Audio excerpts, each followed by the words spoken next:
திருவரங்கநாதன் இருக்காரே அவர் ஒரு அமிர்தமா. அந்த அமிர்தத்தை சாப்பிட்டு சாப்பிட்டு எல்லாருக்கும் களைச்சி போய் அவரவர்கள் அமர்ந்து கொண்டு விட்டார்களாம். யாரெல்லாம் அமர்ந்து கொண்டார்கள்? ஸ்ரீரங்கத்தில் யோசிச்சு பாருங்க, ஒத்தர் மட்டும் தான் நின்றுட்டு இருக்கார். திருவரங்கநாதன் நம்பெருமாள் உற்சவர் மட்டும்தான் நின்று கொண்டிருக்கிறார். பக்கத்தில் ஸ்ரீதேவி பூதேவி உபயநாச்சிமார்கள் அமர்ந்து கொண்டிருக்கிறார்கள். பின்னாடி பெரிய பெருமாள் படுத்துட்டார். முன்னாடி கருடன், பெரிய கருடன், அவரும் உட்கார்ந்து இருக்கார். இதை பராசர பட்டர் பார்த்தார். இங்க ஏதோ நடந்துட்டு இருக்கு போல் இருக்கு. இந்த உற்சவமூர்த்தி அமிர்தம் போல இருக்கார். இவரை பார்த்து பார்த்து அமிர்தத்தை பருகி பருகி இவர்களுக்கெல்லாம் களைப்பு ஏற்பட்டு விட்டதாம். அதனால உபயநாச்சிமார் 2 பேரும் உட்கார்ந்துட்டாளாம். பின்னாடி இருக்கிறவர் படுத்துட்டாரே, ஏன் அவர் உட்காரலையான்னு கேட்டால் பகவானுக்கு ஒரு திருநாமம் உண்டு. முன்னிலும் பின்னழகிய பெருமாள்னு சொல்லுவா.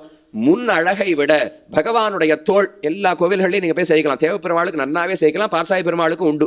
பின்னாடி 4 தோள் சேவையாகும் பாருங்க. பெருமாள் வாகனத்துல தாண்டின உடனே பின்னாடி போய் சேவிக்கணும். அது இன்னும் அழகா இருக்கும். அதுல இந்த பாஜு பந்தெல்லாம் கட்டி பின்னாடி அவருடைய சடமுடி கீழே நல்ல அழகான கேசம் இருக்கும். அதுல நிறைய முத்து மாலையெல்லாம் சாத்திருப்பா. அந்த 4 தோளோட சேவிச்சோம்னா முன்னாடி இருக்கிற அழகை விட பின்னாடி அழகு இன்னும் நன்னா இருக்குமா. அதைத்தானே பெரிய பெருமாள் மூலவர் சேவிச்சார். அதனால அவரால் தாங்கவே முடியலையா, அவர் படுத்துட்டாராம். முன்னாடி இருக்கிற கருடன் முன்னழக சேவிச்சார், நிற்க முடியலையா, அவரும் உட்கார்ந்துட்டாராம். இப்படி எல்லாரும் அமர்ந்து விட்டார்கள்.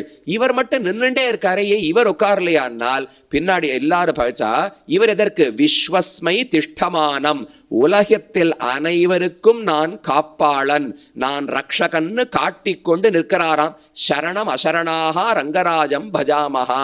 அப்படி சரணம் அற்றவர்கள், நாதன் அற்றவர்கள், புகழ் அற்றவர்கள் அனைவருக்கும் நான் புகழாக இருக்கிறேன்னு பகவான் இருக்கிறாரோ இல்லையோ.